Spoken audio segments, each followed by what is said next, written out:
It's mid-July, the boys are back, and the Bears are reporting for training camp.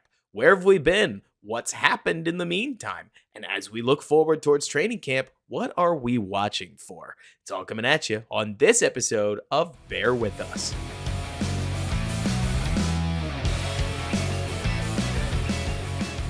What's going on, everybody, and welcome back to Bear With Us, a Chicago Bears podcast hosted by yours truly, Robert Schmitz, editor-in-chief of the Bears blog, right here alongside my co-host, Nick Whalen of Football Guys, as we try to put together the best Bears podcast we can, blending film analysis and analytics and statistical information to try to get you something that's accurate and fueled by the passion of two guys that do this in our off time. But Nick, dude, it's been a hot minute.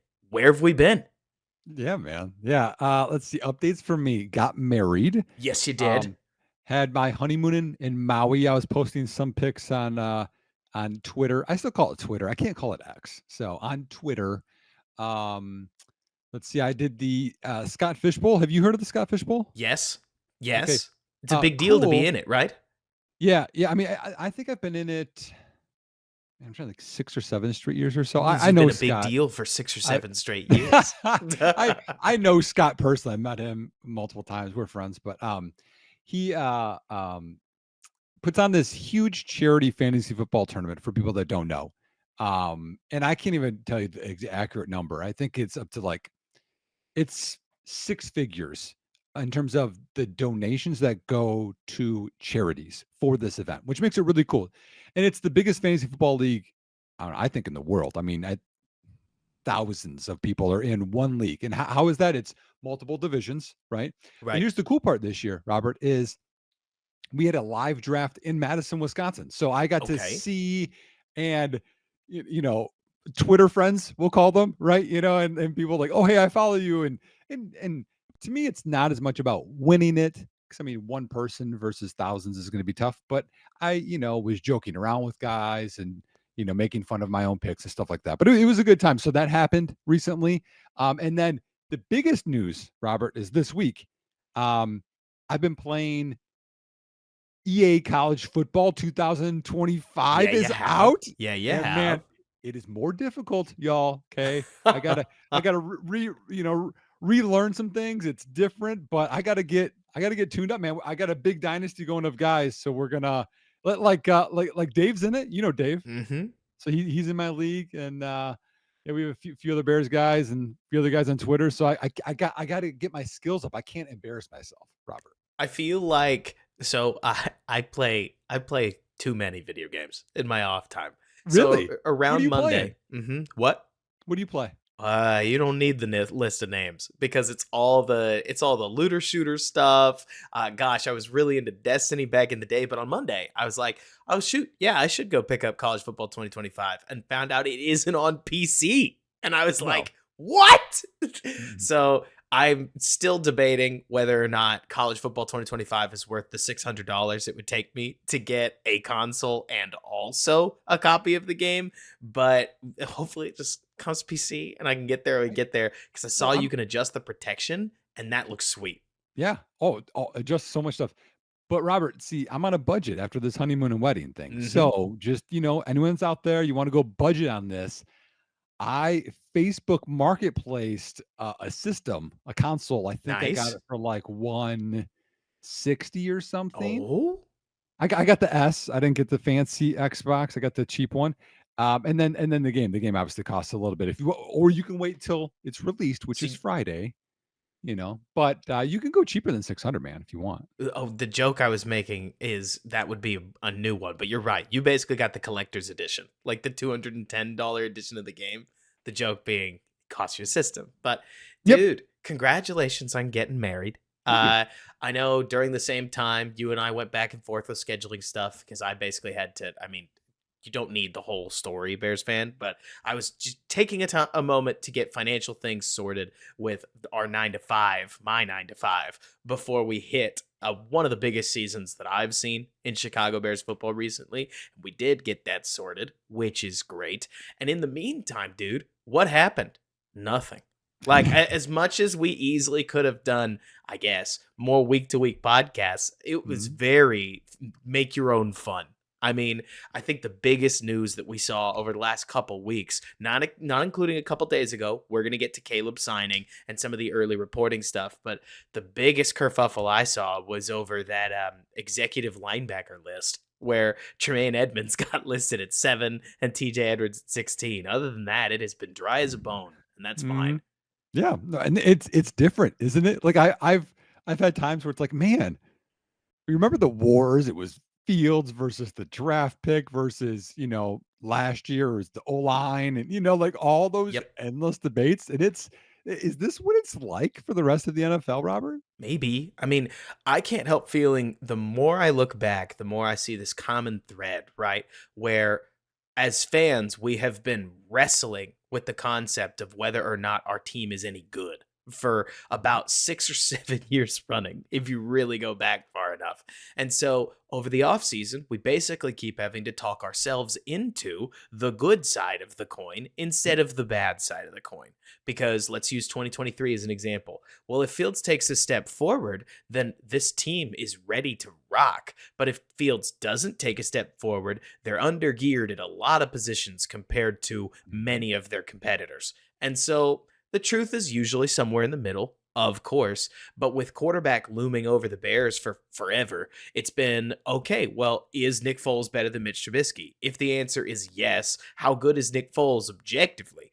Like, do we Right. have a separate problem? Right. And you just end up doing, and it doesn't help anything when the national media is mean to the Bears Mhm. because that's going to kick the hornet's nest. Whereas it feels like everybody this offseason has been pretty much in agreement. The Bears Mhm. aren't all the way there yet, but they're an exciting team that has added some sweet weapons at a bunch of the right places. They should be fun to watch. Caleb Williams is, look, I'm not going to ask you, Bears fan, to say out loud that Caleb Williams is great or he's good. Don't put a number on it. But Caleb Williams is objectively everything you're looking for on the field in a quarterback prospect. And if the answer to that is that you'd like to see something different, it's that you'd like to see he was taller. Outside of that, the Mhm. film is great, top to bottom. Yep. Maybe you'd like to see him in not an air raid system, but given he's playing in a Lincoln Riley offense, you saw what you needed to see outside Mhm. of, I don't know, again, more wins, maybe. Right. Don't get But sacked as much, don't fumble as much. even then, a lot of it's game script stuff, dude. Yeah. It's just like we've talked about, or I've seen talked about with Joe Burrow in or Joe Burrow in playoff situations where nobody really gives a darn that Joe Burrow gets sacked again on third down, as opposed to forcing the ball into a no completion place and still ending up losing the down anyways. I mean, it's not that Caleb Williams is entirely faultless or anything about that. It's more that if you were going to look at quarterback prospects, Caleb Williams is really good, and generally we agree on that. And Mhm. so that just means there's nothing to argue about. Like, what are we arguing about, really? That Yep. Gervon Dexter is ready to rock as a starting Right. three Right. technique? Like, do you remember the 2022 offseason, dude, where people were like, this is a 9-win team? It's like, this team is bad. What are we looking at? I mean, Not good. reality and the way fans want to feel are Yep. pretty close to each other. So there's just nothing to say. I love Yeah. it. So so I've got a few avenues here. Okay. Um one is this, and we'll talk about it, I'm sure, in a little bit, but like the contract stuff is done, and I made um a smart blank answer, a post, sorry, on Twitter of, well, now that these two guys are signed, what do we have to worry about? And so here's a question, Robert, and I think it's going to lead into Mhm. a point that I have here. We'll see. Maybe not. What's your biggest concern going into training camp, My or big Yeah. negative, right, for the Bears right now? So I'm going to tee up the other point that you threw at me when we were planning out the show. Okay, But sure. my biggest concern is that the Bears have an outsized opinion of the current defensive line Mhm. compared to what it actually is. Can I be real with you, Nick? If Ryan Poles and Matt Eberflus know that this defensive line is a work in progress and they either look at their options to add or they just take an L during parts of the 2024 season and plan to systematically fix this thing over the years that it takes to build either sides of the trenches. I mean, you've seen this, I know you have, in high school and collegiate coaching, where you just don't build the trenches in one year. There's too many bodies. You Yep. need too much depth. There's too much rotation and injury. It takes time to build Mhm. the Eagles. It takes time to build the Niners, et cetera, et cetera, et Yep. cetera. But if the Bears know that their D line isn't there,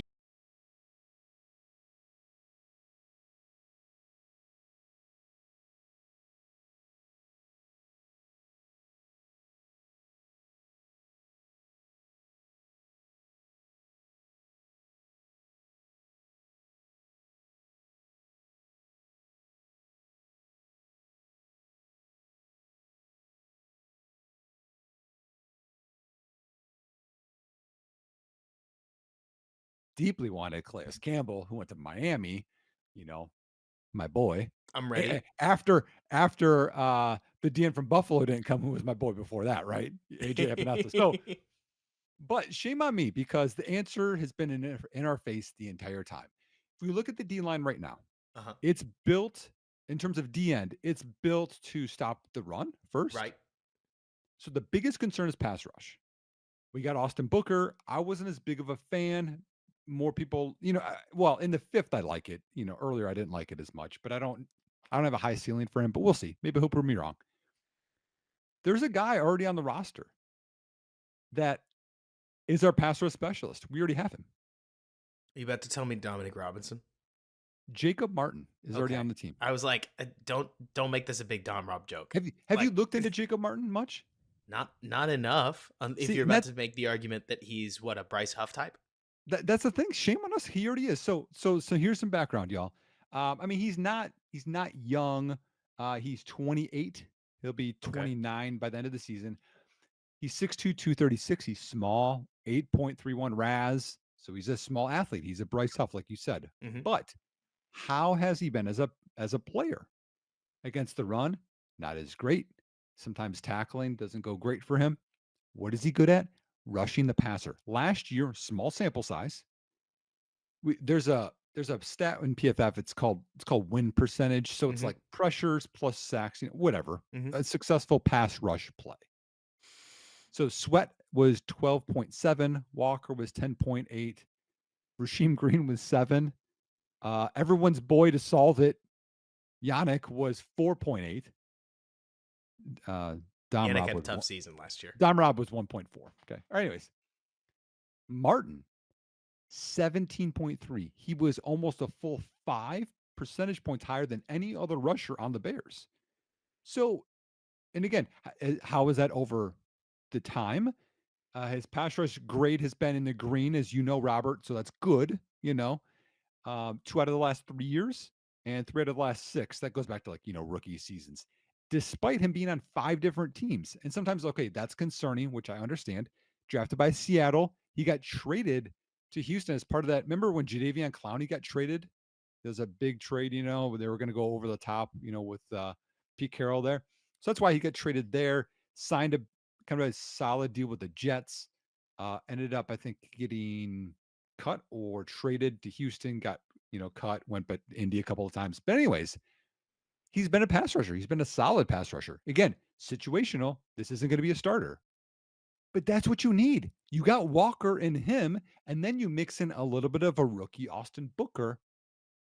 I don't think that D end is as big of a concern after I've actually looked into those numbers. What do you think? So, I can't tell you that I've scouted Jacob Martin top to bottom. It's not like I know anything, but I feel like I've been down this road a couple times, right? Where I'm looking at whether it's a UDFA or even a late round draft pick or a veteran minimum signing, and I'm saying that guy's going to play a bigger role than he's ever played in his whole life, and he's going to be good. And generally, you hit the point where you're 28 years old, and I don't want to say it's as simple as you are who you are, but Mhm. he's not sticking on an NFL roster. He's not commanding major money. That there are a lot of signs that point to he's not that guy, which is fine. I mean, the difference between being a really good football player and that guy is simultaneously as wide as it feels when people talk about this dead to death. But also, I mean, you know this, Nick. It is the same thing Brian Scalabrine said to a whole bunch of radio hosts back in the day. He said, I'm a lot closer to LeBron James than you are to me. And when it comes to the NFL, that is absolutely true. That Jacob Martin is a drastically better football player than some of these conversations are going to make him sound. And I want to pay that all due respect. I Right. think I think you're right in the sense that you've got two pass rush specialists, one that is your veteran minimum guy, and the other that you just drafted in the fifth round. Neither of them are particularly high investment. When you look at this defensive line, in my honest opinion, Nick, it's hard not to look at it and say the Bears are likely going to get what they paid for. The problem is that they have paid a lot less than many other defensive lines across the country, which might not be what they need.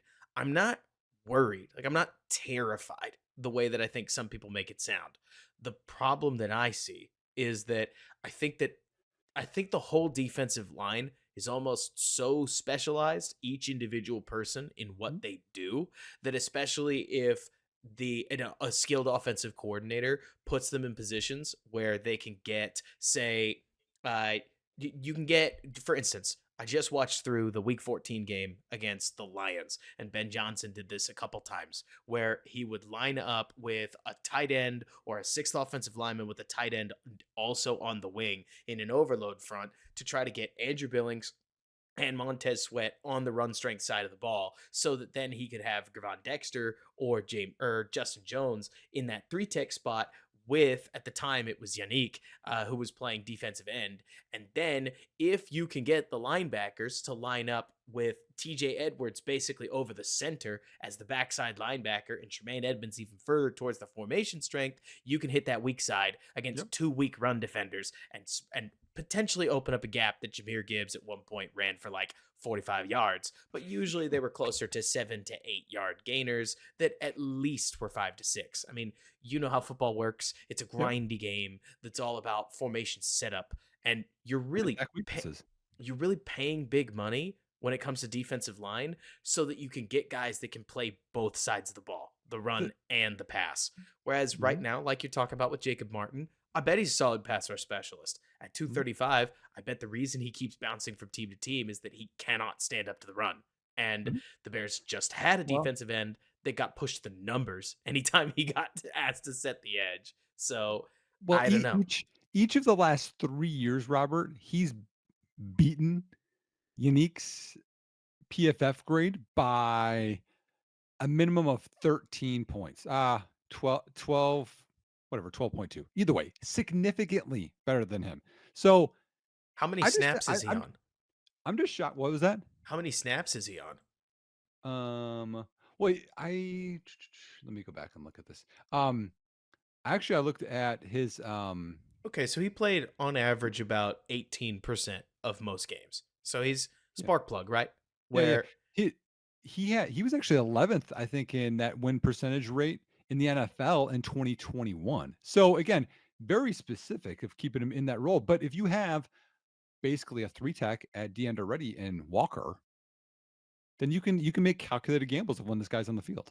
I think so. It doesn't hurt anything that when we're talking about pass rush, I do think Jervon Dexter has a lot going for him. I mean, when you watch Dexter in particular, Mhm. last year, if anything, Nick, they trained him to be a pass rusher so much so that I think it started to make the run defense part of his game even worse. Now, granted, some of that is because, if you ask me, one of Dexter's biggest weaknesses, it really crystallized for me as I started watching more tape again, that his hand placement was all over the place last year. And especially if you're going to anchor against the run, you need to have your hands in the right spot. Whereas I'd never realized that hand placement, while still important, Nick, is less important when you're rushing the passer because it's more about whether the O lineman can get his hands on you and you Right. can keep his Yep. hands off, as opposed to you needing to get your hands on the O lineman when Yeah. you're trying to stop his momentum as a run Well, defender. it's the anchor both ways. Who can Mhm. anchor with their Who hands? anchors, and you need your Mhm. hands placed well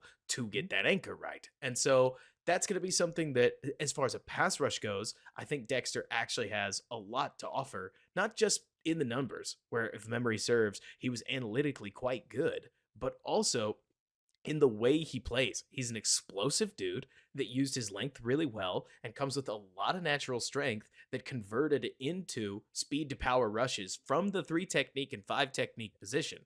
It's just a matter of whether or not on first and second down, running at him is going to be a gimme. Because last year last year he was pretty easy to manipulate in terms of being able to get him to overcommit. Look, I could go on a whole thing, but for the sake of brevity, and that's the first time anybody's heard me do that in almost 300 podcast episodes, I'll curtail this and say, with the defensive end, I think we can overrate the problem, but also defensive end across the NFL is a parade of superheroes, and the Bears have mortals. Does that make sense? Yeah, that's actually a good way to put it. You know what's is interesting? Also in this thing I'm going to reference here in a little bit, I got Warren Sharp's football preview, and he goes into detail about how important it is to not get sacked.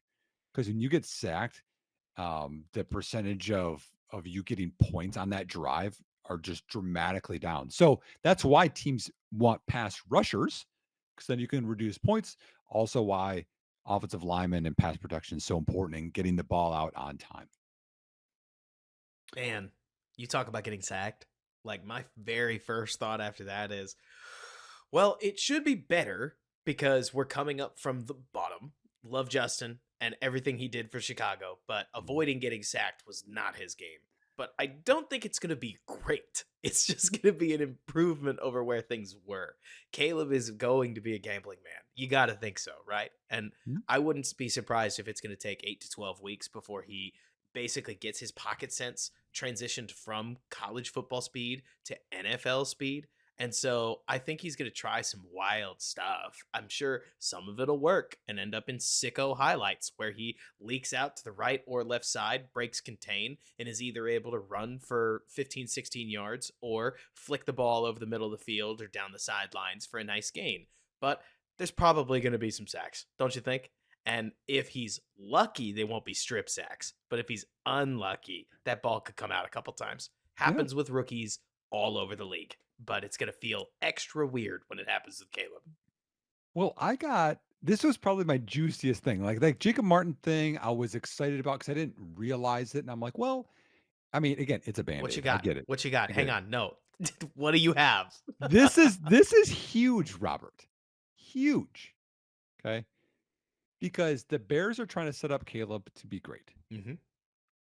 Chicago's never had this great passing attack. I mean, all the funny things of never having a 4,000-yard passer that everyone puts out there. Okay. There's over-unders, right? That people can bet. Okay. I'm y'all, okay, I'm not a financial advisor, but I am personally going to be betting on the over for Caleb's passing yards. And here's why. Okay. In this 2024 preview that Warren Sharp puts out, and he's actually looked into before like how accurate things are, and they're fairly accurate.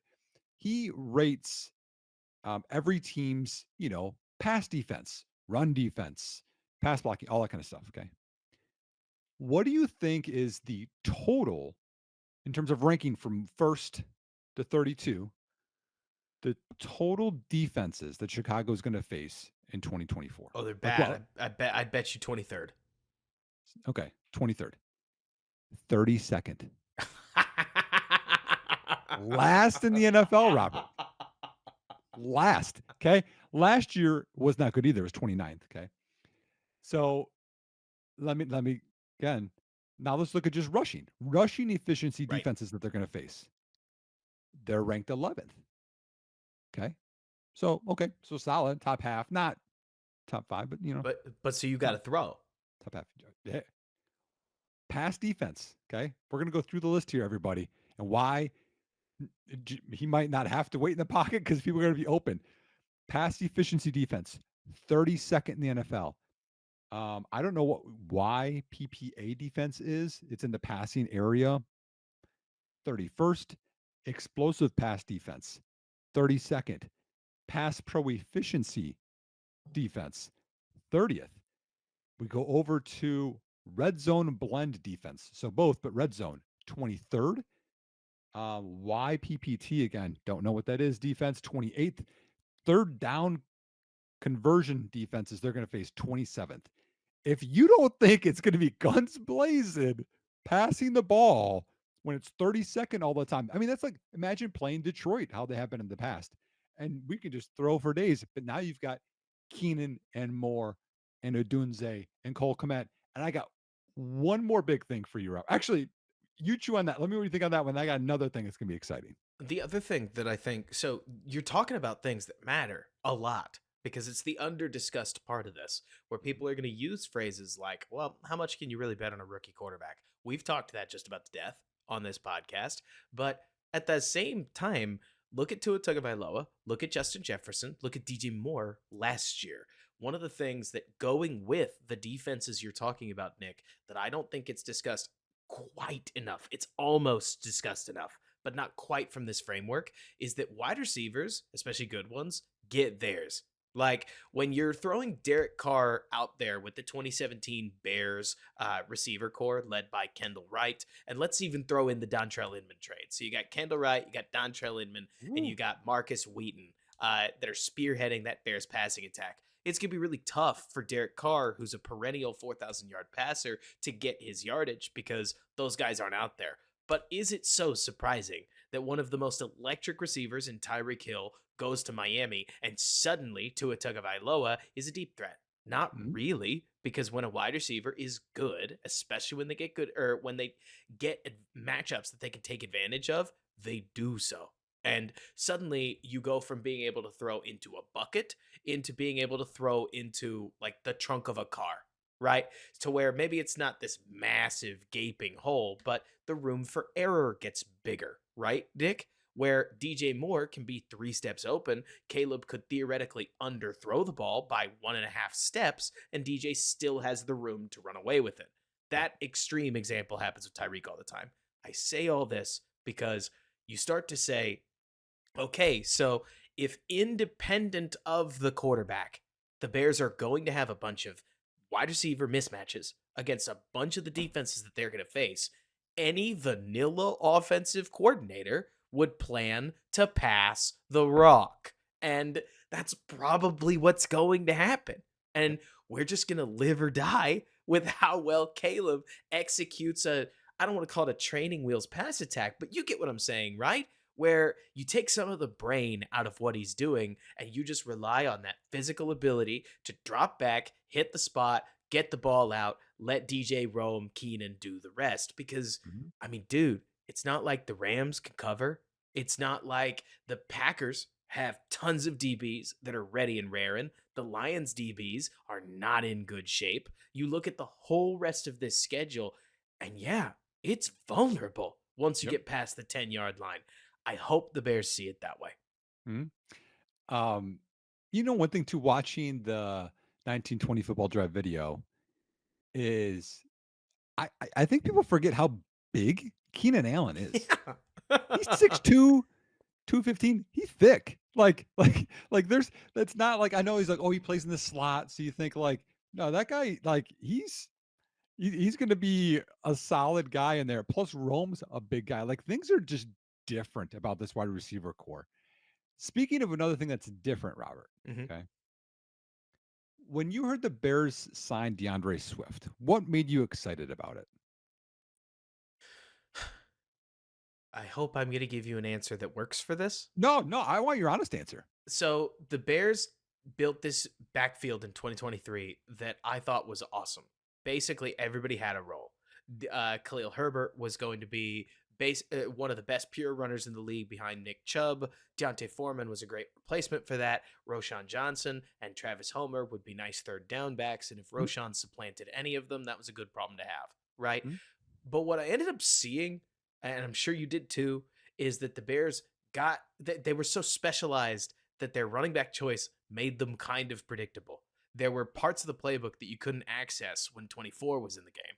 There were other parts of the playbook that you just weren't going to try. Like Roshan Johnson on a wide zone run out to the right, he's not getting the edge. We're not giving him the ball. So we're running inside zone. We're running something back towards the weak side. We're going to do something else because Roshan didn't have the speed, especially after the concussion, which just seemed like it was gnarly. Like the no. the Roshan Johnson we got post concussion and pre concussion did not seem like they were the same. I Mm. digress. Swift is a guy you can play on all 3 downs. Is he my favorite back in the league? Look, he's got his problems. right? Mhm. But he's somebody you can serviceably pass the ball with or run the ball with and expect some level of success. And I Yeah. don't think the Bears had that last year. Um, you're right. Let me tell you how bad it was. Okay. What? Again, in this preview, okay, passing to the running backs. What do you think the Bears ranked in terms of EPA per target on just throwing to the running backs? 29th. 32nd. I didn't want you to say 32nd. 32nd. They were 31st in success rate passing to running backs, 31st in yards per attempt, 31st in completion rate, 23rd in yards after reception. Y'all, DeAndre Swift is a good receiving back. Quick And question, Nick. enter, go ahead. Let's play explain the data, but I want you to do it, right? Sure. Sure. Do you think Justin Fields being a legitimate touchdown running threat that scored a lot of rushing touchdowns in effect vultured a lot of the EPA from dump offs to the running back who would have scored quite a few of those too? I think he's a factor in this. To me, it's all percentages, so I don't think it's like total receptions or yards. But I do think in terms of, and again, this is the Warren Sharp stuff. This isn't the PFF stuff, which Oh I yeah, think, So I think like look when Herbert got his high ankle sprain, right? What did Justin do? Threw behind him. Herbert had to stop, hurt that's his true. ankle. Like I think part of this is on Justin in terms of accuracy and in terms of improv and making things work because he was way better at running. Now again, he had those moments and we talked about that. Remember against the touchdown against Denver where he scrambled, bought time, and then found Herbert in the end zone. Like Hmm. it's still there, but I think part of this is him. Part of it is it's easy to identify when they're going to run, when they're going to pass. And Travis Homer didn't work out at all. His PFF score was 37.9, by the way. Terrible. Um, Roshan, you said, was hit or miss. And then Foreman and Herbert just aren't receiving backs. I mean, they not that they can't do it, but they're just not good. Swift is good. So think if you bring okay, let's put those two things together. Swift brings us to let's say 15th best receiving room, right? Somewhere in the middle, 16th, whatever, right?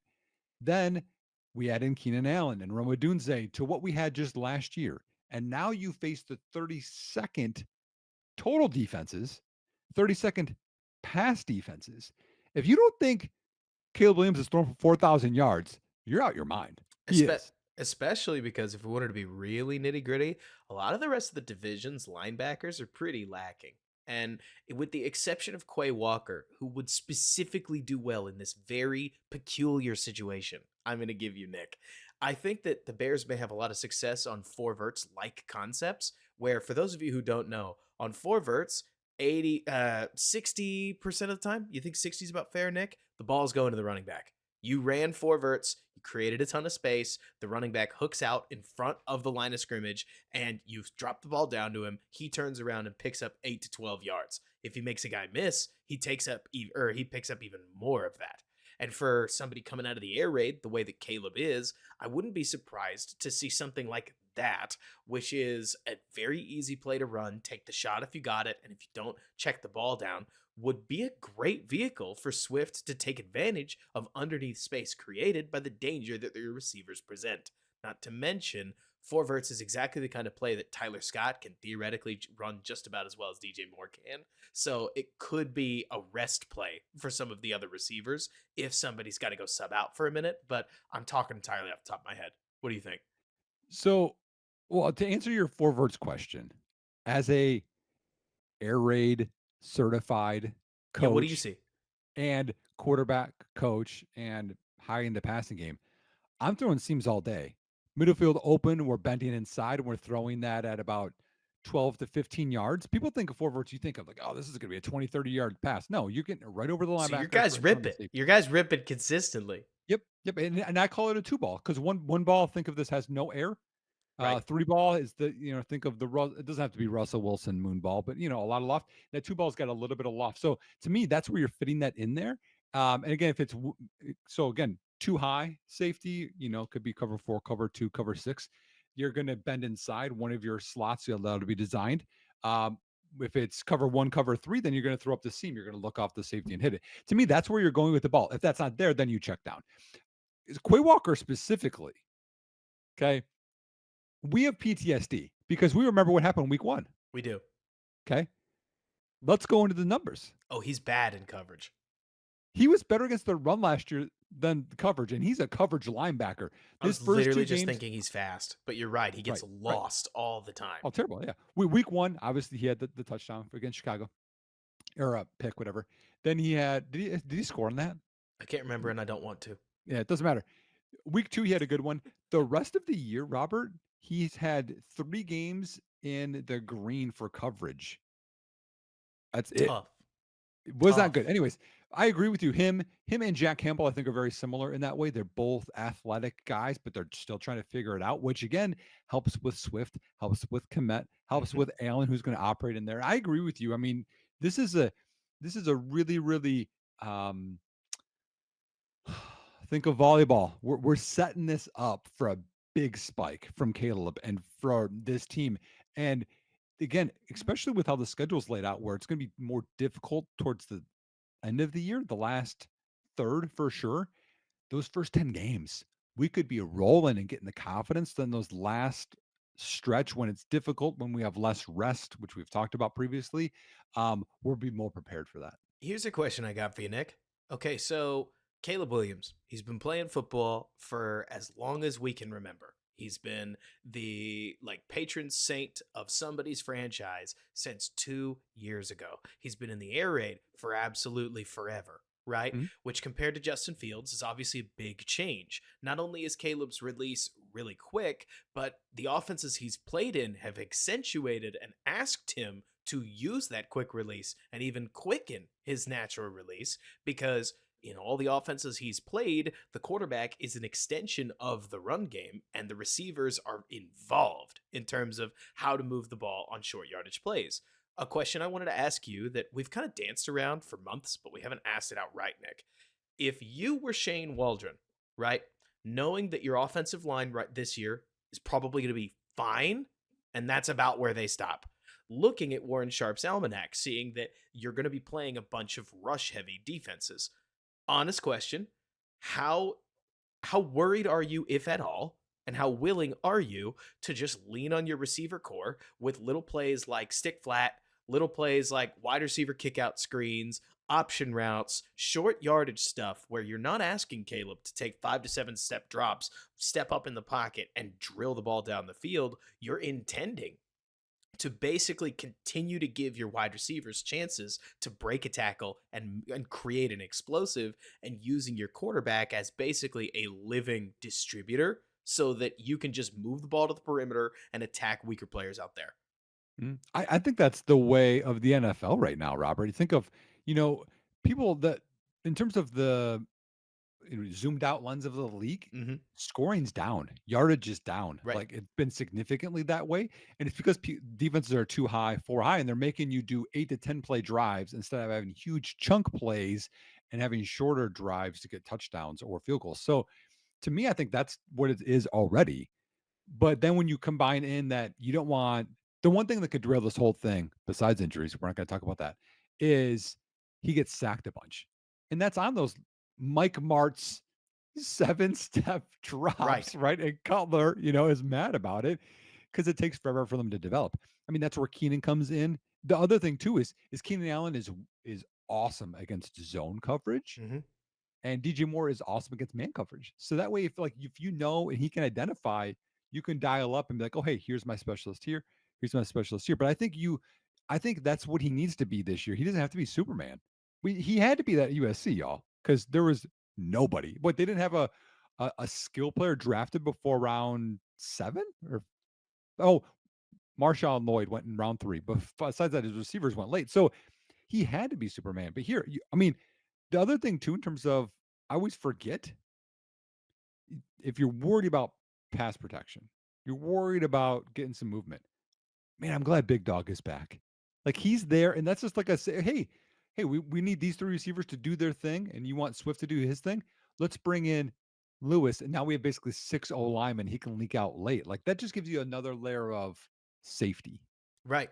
Plus, another thing that I think is really helpful. So, For years we've talked about, I mean, gosh, this was a very old topic about how a quarterback that had played a lot in the air raid is going to have to, quote, learn how to play NFL football. But it's Yeah. funny, right? Because over the last 5 to 7 years, the NFL has bent a lot. I mean, think all the way back from when Nagy brought the spread to Chicago in 2017. Since then, the Andy Reid style of offense has gotten only more popular. And when you combine that with a lot of the way that Kyle Shanahan calls some of the glance routes and RPOs within his passing game, Mhm. the NFL is more air raidy than it ever has been.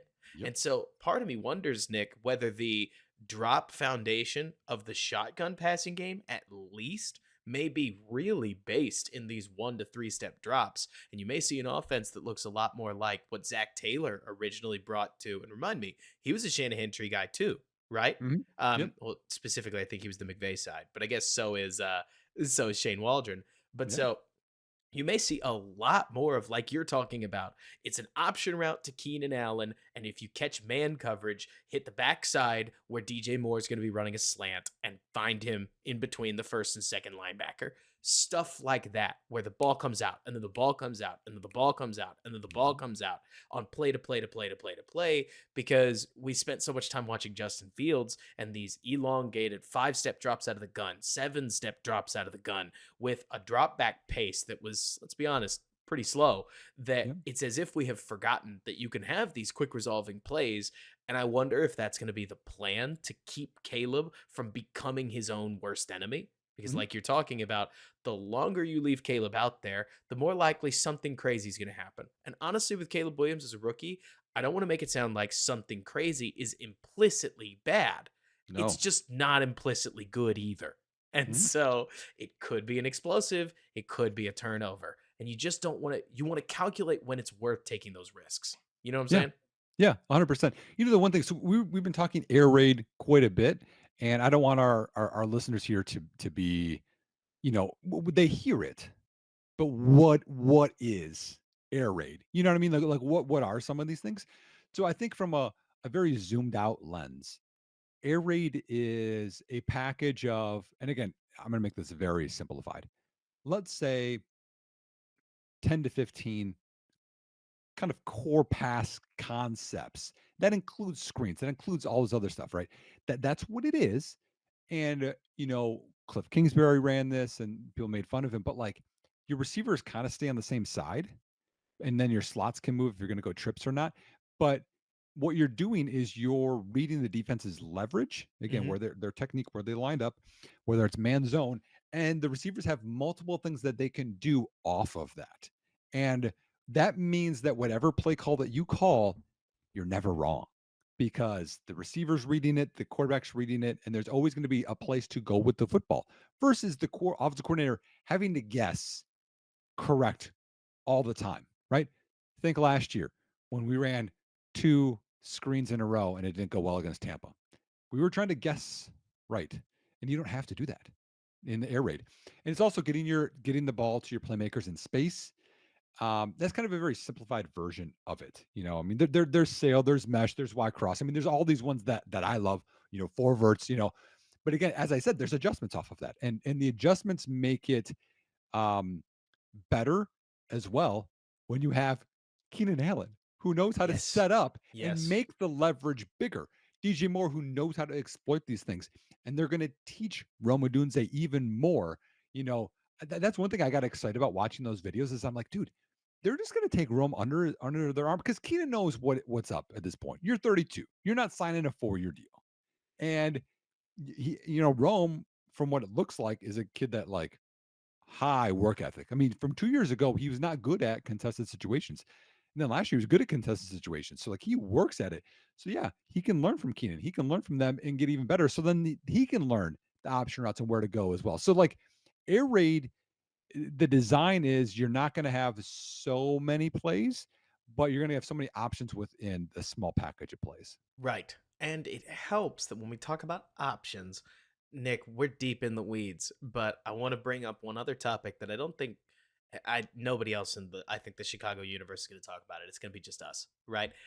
But the Bears screen game should have a lot more options because, and I say this with all love in my heart, Justin didn't really have a lot of feel for throwing the ball over defenders and into his own or into his guy's hands in the short range. I don't know whether it was a release issue. I'm not going to guess. I can Well, just tell that's you. middle of the field too. Yeah. Right. We can just point out that whether it was Detroit in 2022 or Tampa in 2023, Justin threw a couple interceptions that went back for touchdowns on those slip screens. That's an unacceptable result. And then Luke Mhm. Getsy never called one again. And instead, they just stuck to wide receiver screens and the tight end kick out screen when the lane was open. In theory, Caleb, who there's clips all over social media of Caleb bending all the way out to the right to throw the ball underhanded to his guy. Caleb is creative and effective in getting the ball to his screen target in a short area, and in theory, that should open up the Bears' options with everybody's favorite 3rd and 12 play. And so maybe you convert a couple more of them, in part because you can dress it up more like a deep shot. You can very blatantly ask Caleb to make a throw running backwards over the top of a D lineman. And if you get it over the top of him, suddenly you've got 2 O linemen in front of DeAndre Swift, and you're feeling good about picking up a first down against cover 4 or something like that. Just dream something up for you, right?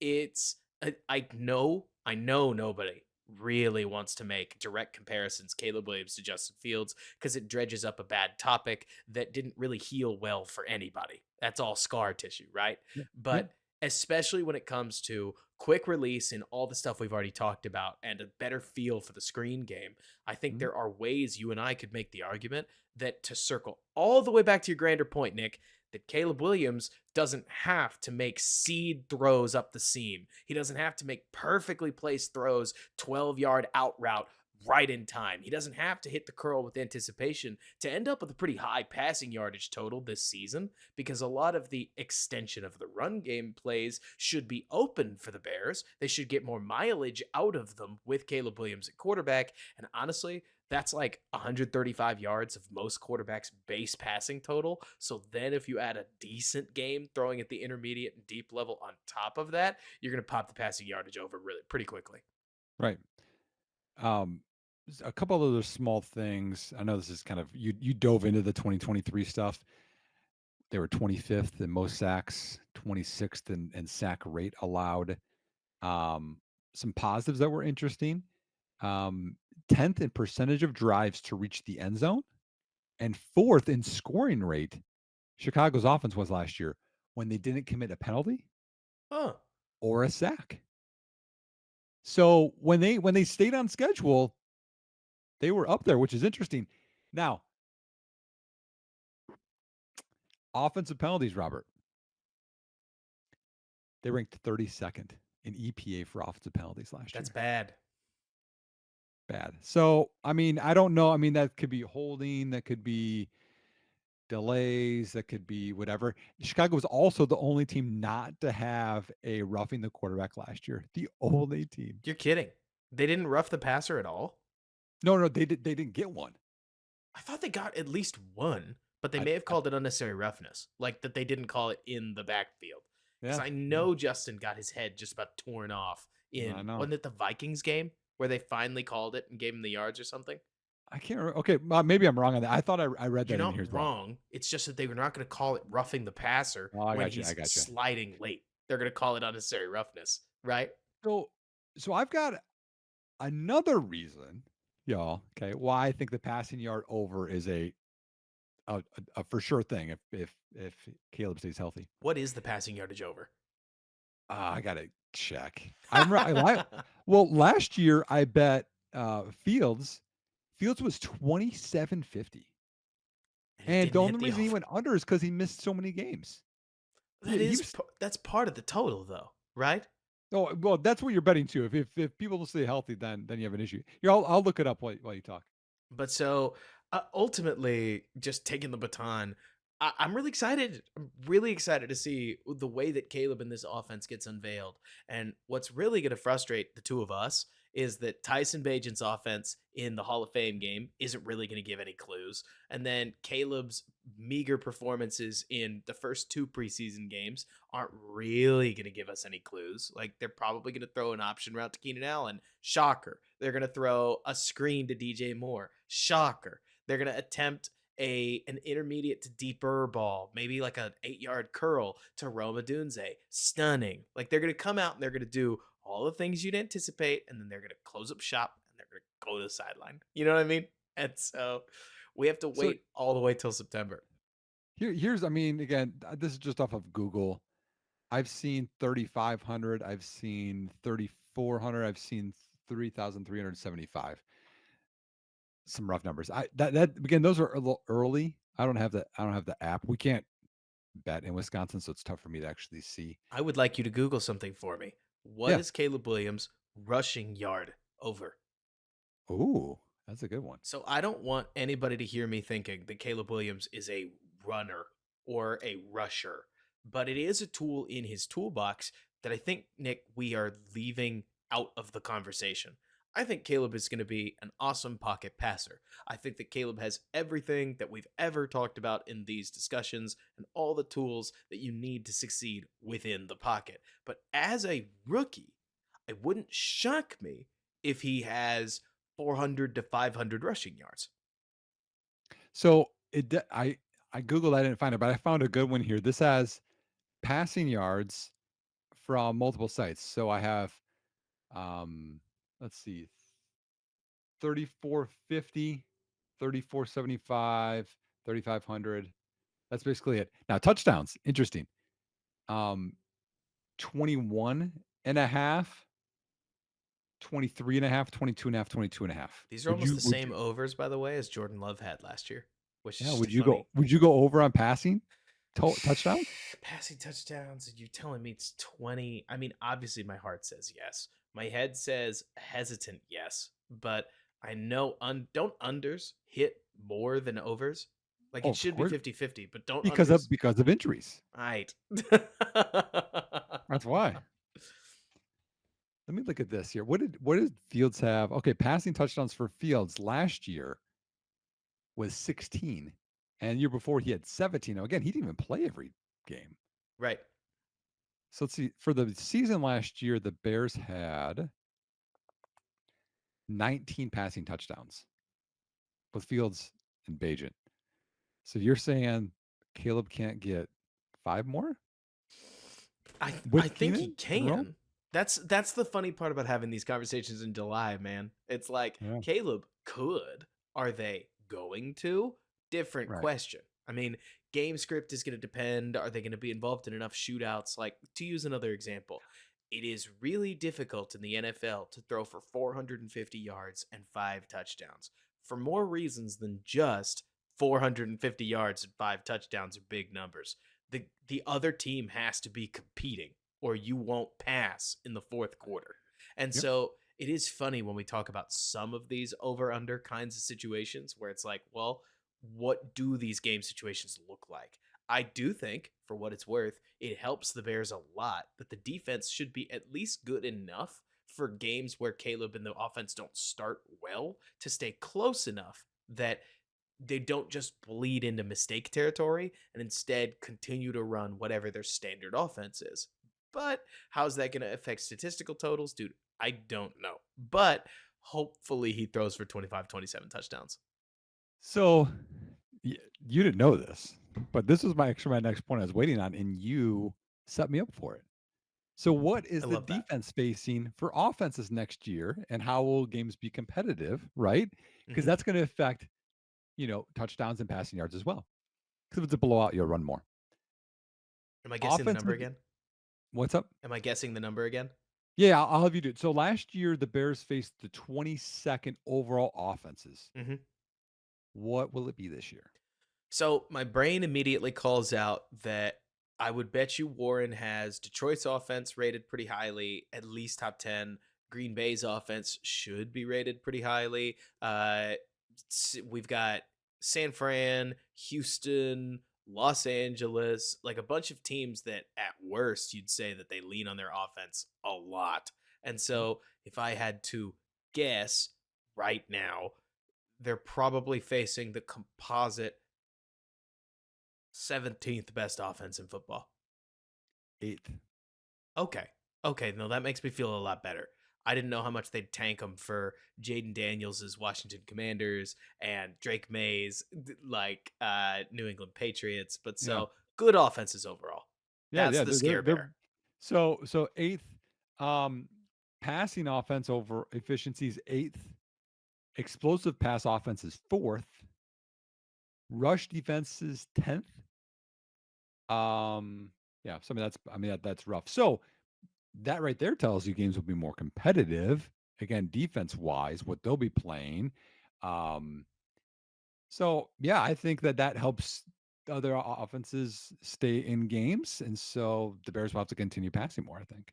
Hopefully, that explosive play piece of this is not something the Bears have to deal with as much. I mean, we'll see. Obviously, we got to see it to believe it. But if the Bears, okay, a lot of this also depends on what Matt Eberflus does to create pressure. Because if the Bears plan to drop seven, play in cover two, cover three, cover four zones, and hope that their pass rush can win, wouldn't surprise me if we see a slight repeat of what happened to open 2023.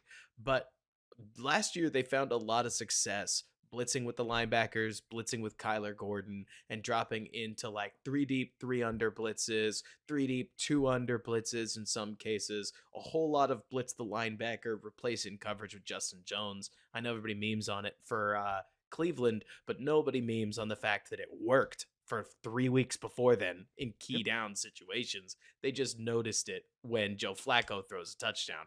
yep, That's defense for you, right? yep, Nobody yep. notices when it works. Everybody notices when it doesn't. All Mhm. this to say, Nick, that you tell me explosive play rate. Well, the Bears are loaded up enough at DB where that's a good thing to hear because that's really going to blow up the Kindle Vildors of the world. You'd hope Jalen Johnson does a better job of keeping a lid on that.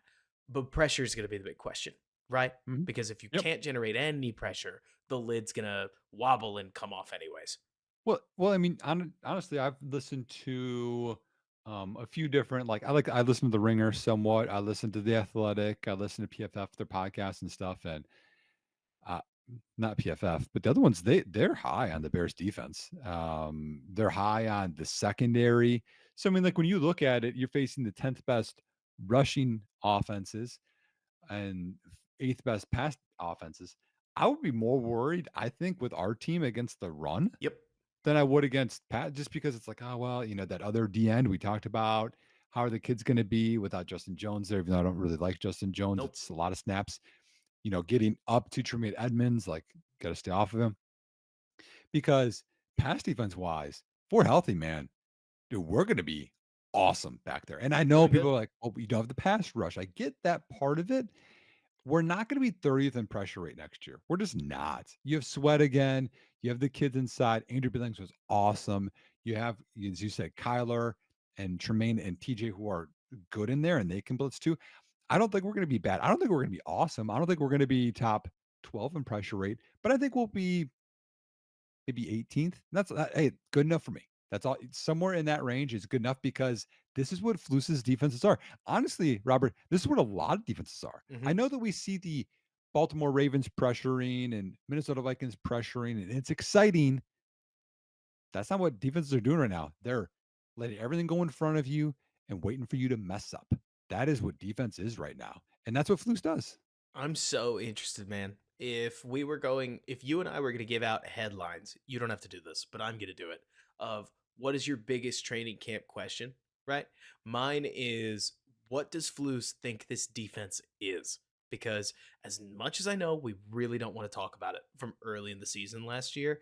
If you and I sat down for dinner with Matt Eberflus and he put his head in his hands and said, "You guys have no idea how much I had delegated to Alan Williams." I mean, Right. I had given him full reins of what we were doing on defense, and when all that stuff went down and I had to assume command of it, it was just a mess for a couple weeks until Yep. we finally figured out something that worked for us. And then, hey, things worked out down the back stretch, and thank goodness they did, or I wouldn't be sitting here with you guys. I would Mhm. get it. I can't say for sure that happened. We don't know, right? Could have easily been a conjoined effort between Eberflus and Williams, or it could not have been. And maybe Eberflus was spending most of his time with Getsy trying to work out how to make the offense better. We don't know. But what they did cook up near the end of the season worked a lot. It worked. I mean, when you're going through, Nick, looking for examples of the Bears defense getting exposed down the back stretch, you get one game, and it's week 18, where nobody across the Bears played well. Offense looked slow, defense looked slow. You didn't have Jalen Johnson. The only player that seemed to bring his A game was Tyreek Mhm. Stevenson. There's a whole other podcast worth of conversation about that. Now, But yeah, hold on. Can I ask on that though? yeah, Do you think them knowing they weren't going to make the playoffs was a factor? I don't know. I think it could have been. I mean, the whole How team. can it be? You said, how can't it be? Yeah, like isn't that human nature? Oh yeah. I mean, especially when you get deflated like that.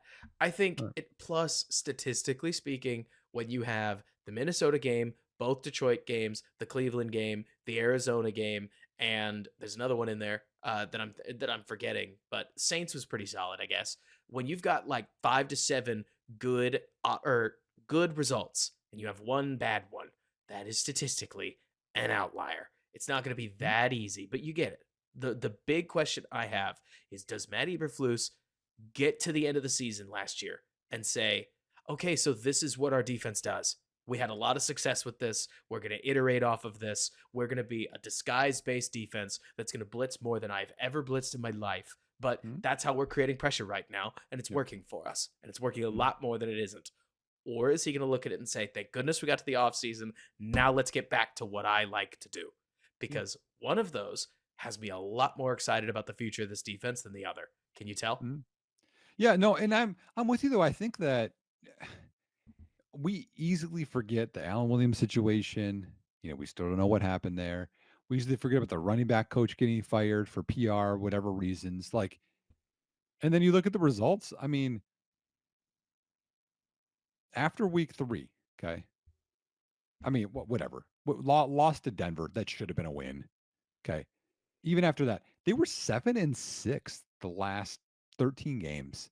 And that counts, you know, eh, let's say you flip the Denver game, right? So it should be 8-5. That one, we're not even flipping Minnesota beating us at home when Fields got hurt in the middle of the game. We're not flipping Cleveland. We're not flipping the other Detroit game. 8-6, man. Like after like things got settled and we weren't like we're not that far off. Like though, I think if you flip the one score games from last year, Chicago's like 11-win season. The big question to me is, how will their defense match up against some of the offenses that they have to face? I mean, honestly, to me, Mhm, that's the big question. mhm. The Let's pretend that we had a composite score sheet and that you saw that the Bears defense was, I don't know, pick a number. Do you like ninth? Do you like 11th? Do you want to put them higher than that? Let's go 11th. That's fine. I think that's a safe call because I I think have so. people that put them in the top 10. So let's put them 11th. If they are the, let's say, 11th best true defense in football, but on a week to week basis, they have to go up against currently Brandon Ayuk, George Kittle, Debo Samuel. They have to go up against Nico Collins and Tank Dell. They have to go up against Puka Nakua and Matthew Stafford. They have to Mhm, go up against a hot receiving core in what they have in Green Bay. Then that 11th defense might produce results closer to average, just mhm. because they've got tough matchups and they don't get to dominate the way that they did against some of the teams that they had last year. But also, dude, like, the Vikings had Justin Jefferson in last year's game too, and they Mhm. scored 19 points, at least in the first pass. So there's a piece of this where I know we all want to be conservative. I do. I Can you tell on this podcast that Yeah. plenty of times, Nick, I'm trying deliberately to hold back the horses just so we don't both end up over our skis. Oh, I But know. I mean, really, if Jalen Johnson if Jalen Johnson and Matt Eberflus are able to cook up something that limits Puka Nakua, that puts a lot of pressure on Tutu Atwell and the rest of the Rams offense to score points. Because if you don't score points, then I actually think the Rams defense is not ready and raring to fend off the Bears offense. Like, that's Right. probably a game, right? Where Mhm. the big problem is that it's on the road. But what works against you is that That one's home. that one's at the Rams are at home? The Rams are home. The Colts are on the road. Man, see, I thought they went to the road in both of them in the schedule I had in my head. So in that case, suddenly if the Rams don't score, like, let's look at the crystal ball. right? Wait, And is that right? Am I wrong here?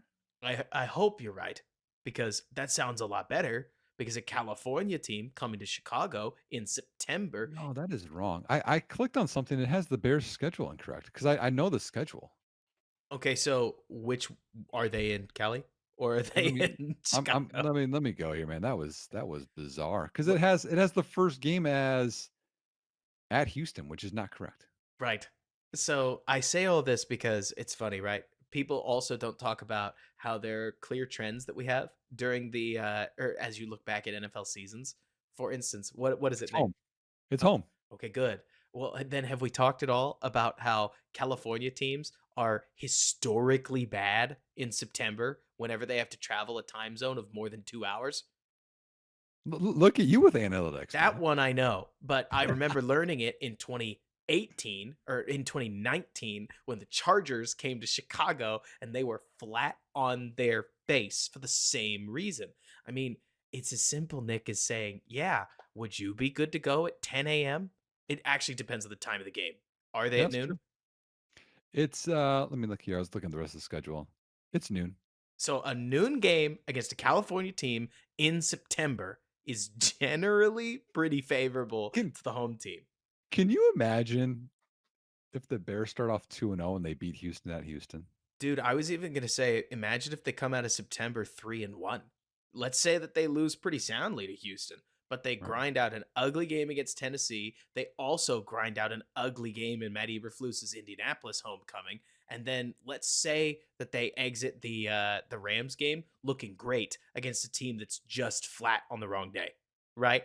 Well, and then you have Carolina, so that's an automatic win. The 4 and media is 1. going to go berserk. I mean, that's when they enter the cupcake part of their schedule, like the real icing part of their schedule. Carolina, Jacksonville, Washington, Arizona, New England. I'm not, you can't just chalk them all up as wins. That's not how the NFL works. But Nope. say that they go into their bye. What's a reasonable effort there? If you start at 3-1, you could potentially be as much as what, 6-3? Like seven No, and no, no. three? The bye's week 7. Sorry, you're right. For some reason, I thought their bye was right before Green Bay.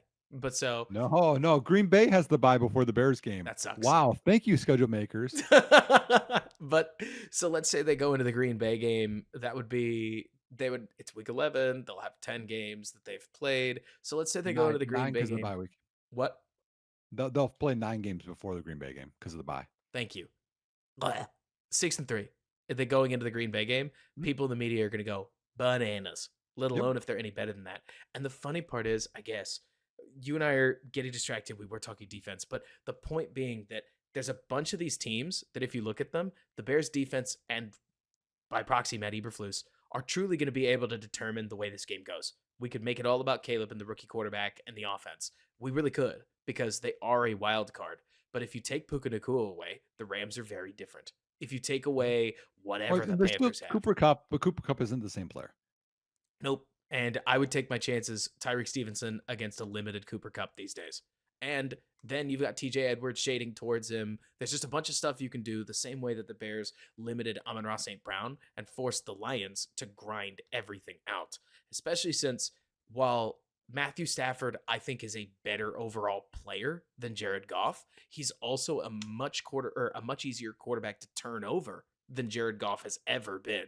Because Stafford has that like, oh gosh, I just didn't see him bug that has Yeah. bugged him But since Detroit. you say that in Chicago with all those picks against Goff. It So was I'm amazing. it's both it's a little of both and, right? But I'm really interested. Really am, man. Like Javon Dexter and how did he grow? He spent the whole offseason boxing. Every player under the sun is going to post their workout videos and we're all going to go, "Whoa, he was boxing." I hope it made They're him better. all in the best shape of their lives. All right, Robert, we got to wrap this up.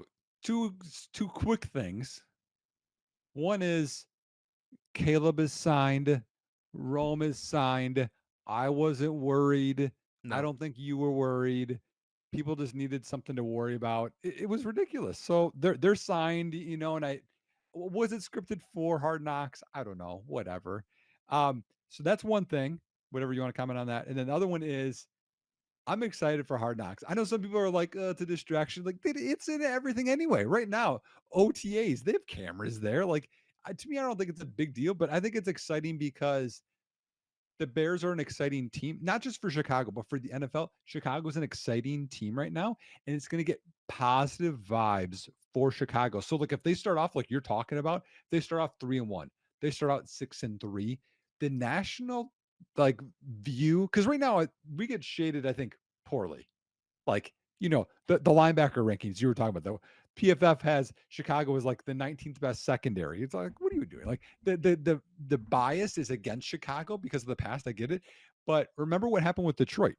Oh man, we like Dan Campbell. Man, we like this lovable losing Lions team. Then they started to turn around and you get this positive pub. I think that Hard Knocks could be awesome.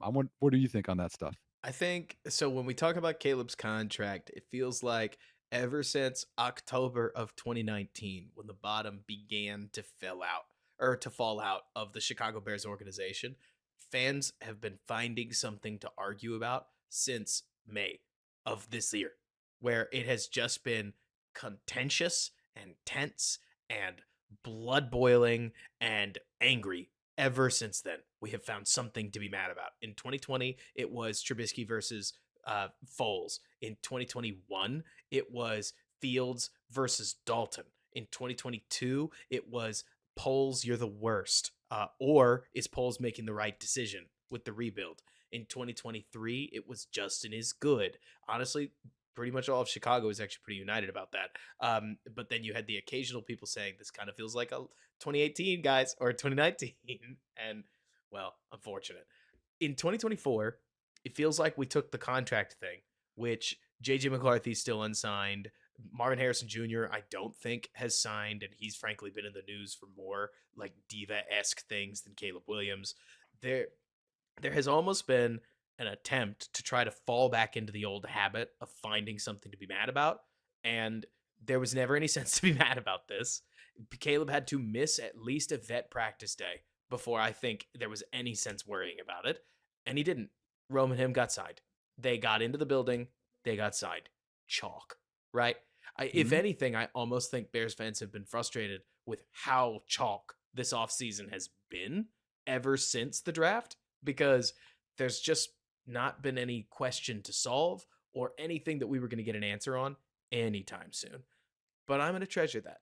It's kind of like how Nick, if the Bears go, let's use an example. If the Bears go 10-7, right? They make the playoffs. They go to the playoffs. Caleb Williams throws 4 interceptions and fumbles once. He is the reason they lose in the playoffs after a fun season. I'm going to look you dead in the eyes afterwards and be like, it was a fun season. And I'm Yep. really thankful for that. It's been a long time since we had one of It's these. the Trevor Lawrence season, right? They make the playoffs. He throws a bunch of picks. They came back and won that game, but still, like, it's like, whatever. You move on. You say, hopefully the lights were just a little too bright in the moment. But Yep. I'm so stoked that we haven't had to spend an entire offseason with a bunch of fan base infighting. Uh, I think the second thing you mentioned about media bias and stuff and Hard Knocks. Look, guys, I watch football because it's entertaining. Hard Knocks is going to be entertaining. It's that simple. Is it going to make the team worse? If it does, they weren't going to be that great. Right? Like Nick, it's the same thing we talk about all the time with football teams where we say if you can't beat the other team and the refs, then you probably didn't explicitly deserve to win in the first place. And so, in that same way, it shouldn't bother Caleb Williams. The irony is Caleb's had cameras on him forever. It's Yeah. no different. So are the lights going to be too bright for Cole Kmet? Are the lights going to be too bright for DJ Moore? Are the lights going to be too bright for Jalen Johnson, for Montez Sweat? Gee, I hope not. But if they are, what a revelation, I Right. guess. But You know what's interesting is they got a lot of quiet guys on this team. Like they do. DJ doesn't talk a lot. Montez doesn't talk a lot. We'll learn more, but it's going to be kind of interesting to get to know more of these guys. But dude, again, like the biggest issue I have personnel wise was D line, and after researching more on Jacob Martin, I feel a little bit better about a band aid for that. Eh, Maybe I'll end on this one. Do you want them to sign Connor Williams? Not really. Okay. I just don't expect him to be ready. And not to mention, I'm comfortable I guess. I don't know, Nick. I'm in a bind when it comes to a guy like Connor Williams because I don't think he's going to take truly cheap money. And if he does, he's going to take it for like a 1 year deal or something similar. If we Mhm. were going to get Connor Williams, I'd prefer he was on an extremely cheap 3 year deal given the circumstances. But I want their money spent on defensive line if I got to choose because I will end on this. Okay. I think the door is wide open for the Bears. I think there is more than a falling stars chance that if the San Francisco 49ers, this is big if, trade Brandon Ayuk, that you could easily just luck your way into the Super Bowl.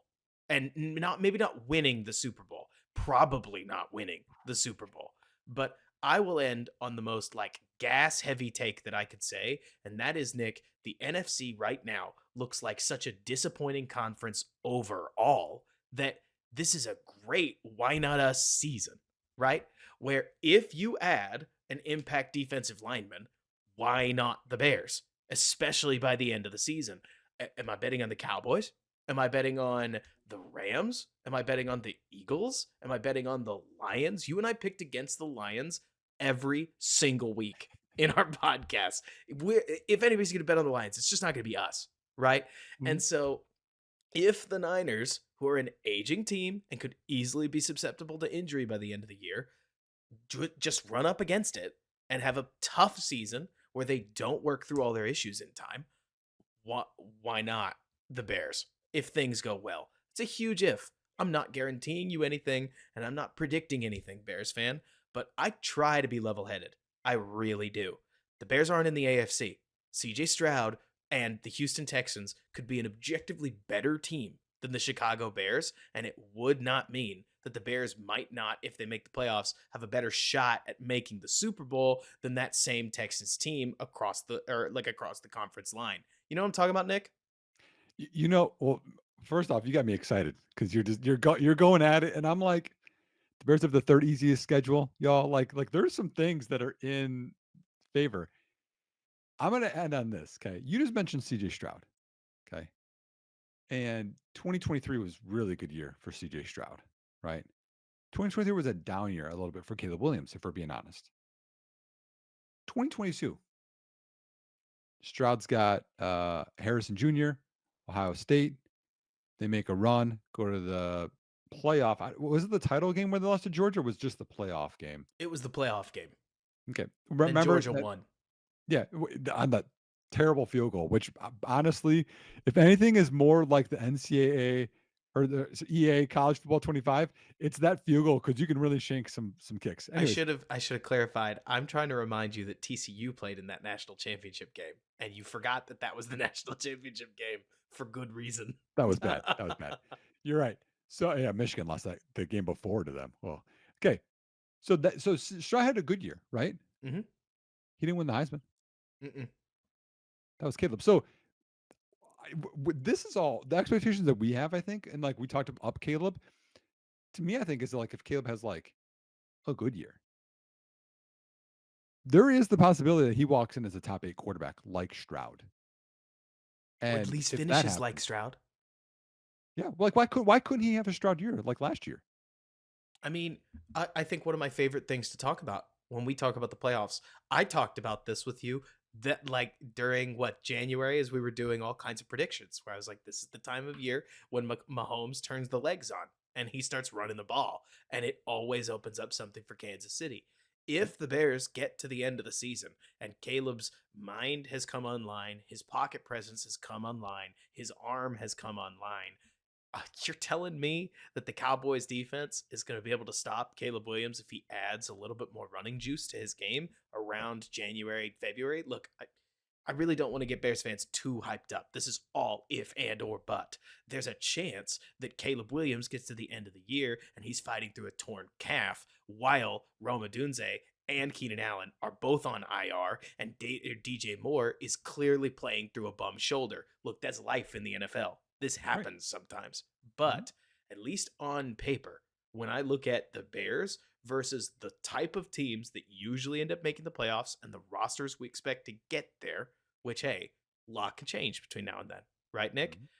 there are dominoes on the Bears where if they fall, for instance, Keenan Allen, torn ACL, worse, career ending injury, it's over. Bad domino. But if Rome Odunze is the second best receiver in the class, then that is a huge domino in their favor that pretty much gives them more than they lost losing Keenan Allen. If Caleb Williams is a top 10 quarterback, statistically speaking, the Bears didn't have a top 20 quarterback last year, and they still won 7 games. And so you start to just compartmentalize and look at what could be an upgrade for this Bears team. Let me use one more example, Nick. I think it's so silly I have to talk about this, but if Nate Davis does not perform at a high level, if he's bad, the Bears have insulated against this, and they'll start Ryan Bates at guard with Coleman Shelton at center, and now you've lost a little of your depth, which sucks, but at least you had a plan and you didn't pivot straight to Jatiri Carter or Rashad Coward or any of the other options that the Bears have rushed out there in the last couple years. It's a much better built Bears team. And I don't want to get anybody too excited. I promise you don't. But the door is wide open. Like you did, I'm with you. So I gotta touch on Nate Davis. Any underline like small storyline I want to have happen. I want Nate Davis to have what he's had in his NFL career and have like a top 22 guard year just for Bears fans to eat their The words. Because fist I shaker. believe in Nate Davis, y'all. He did it for 3 years. This isn't like, again, people believe in Jordan Love. He did it for what, 7 or 8 games? Nate Davis did it for 3 seasons. That's what, Robert? 40, It's a 48 lot of games NFL games. It is a lot of NFL games. of being a top 25 guard. And we're like 1 year, no, he's done. No, we need to cut him. Yeah, my biggest worry. This guy did for 3 years. Dude, I want him to do that. That's my number one thing, I think. Because, guys staying healthy and whatever. Again, just a small thing I want to have happen. I want Nate Davis to do that. And I'm going to be the one making the post to be like, apologize to this man. dude, I know I am wish casting here. This is a major wish cast. But if something unnamed, because otherwise I'm literally wishing it into fruition, and I don't want to do that. If something happens to the Cincinnati Bengals and they turn into sellers at the deadline, and the Bears scooped up like a Trey Hendrickson type or something like that, Because you got to extend him. Who, Trey? Yeah. I'm not. So, first of all, there are some things I'm willing to live with, because if you gave me fun memories of a Lions like run to the NFC title game, and part of that came because Trey Hendrickson tipped a ball that Kyler Gordon jumped on and ran down the sidelines and beat the Packers for the first time in 10 games, like, I will trade a lot for that. I will trade a lot for that, Nick. No. So we have 3 picks in the top 2 rounds next year, and you bet 2 of them are going to be D linemen, another one's probably O linemen. We have 2 picks because one of those seconds is definitely getting traded, and I'm standing on that. Like, I am so prepared. I'm so prepared for one of those seconds is getting traded. My like crazy alter like scenario is the Bears give that second up to Washington for both Payne and Allen because they're just gutting it. That would be sicko mode. Like, if you somehow managed to get Deron Payne and Jonathan Allen, you'd be like, sorry, Javon, do you want to get traded? Like, we got an opportunity we couldn't pass up. Cap wise, it can't happen. We're going off the roads. We got to end it. But anyways, I just thought that's funny. All this to say, when I look at this training camp, I think that there are obvious major questions that we need to answer, but a bunch of the minor questions should take care of themselves. Wouldn't you say that's fair? Dexter's the big story, but if Tyreek Stevenson is who we saw at the end of last year, that's fine. If he gets even better, great. Yeah. The more I watch Jaquan Brisker, dude, I've talked a lot of smack about a guy who might be a better linebacker sometimes than Tremaine Edmonds. Edmonds might be a better safety at other times, but Brisker is such a warrior in the box, and him, Sanborn, and TJ Edwards are huge parts of the reason the Bears' run defense works at all, which there's something to be said for that. And so you start to look at this team, the unit, and I mean, if they continue any momentum from 2023, they should be a lot of fun. It's just a matter of like what color of fun. So we'll all find out together, but it's nothing you and I can identify now, right? No, we're just excited for camp to start here. Folks, Thank you guys so much for listening. Nick and I are going to get back into the swing of things with consistency coming up, especially with the season right around the corner. Y'all, mark your calendars. It's August 1st, right, Nick? We get Bears football in just a couple weeks at Yep. this point. And if you think Nick and I aren't ready to break down almost every single snap of Tyson Bagent's big day that's coming up, then you're out of your mind. But if you like the show, let us know, whether you do it on Twitter, in the YouTube comment section, or through email. I've gotten emails before. Thank you, Leonard. And so, everybody, thank you guys so much for supporting the show. We couldn't appreciate you enough. Bear down. Thanks so much for bearing with us.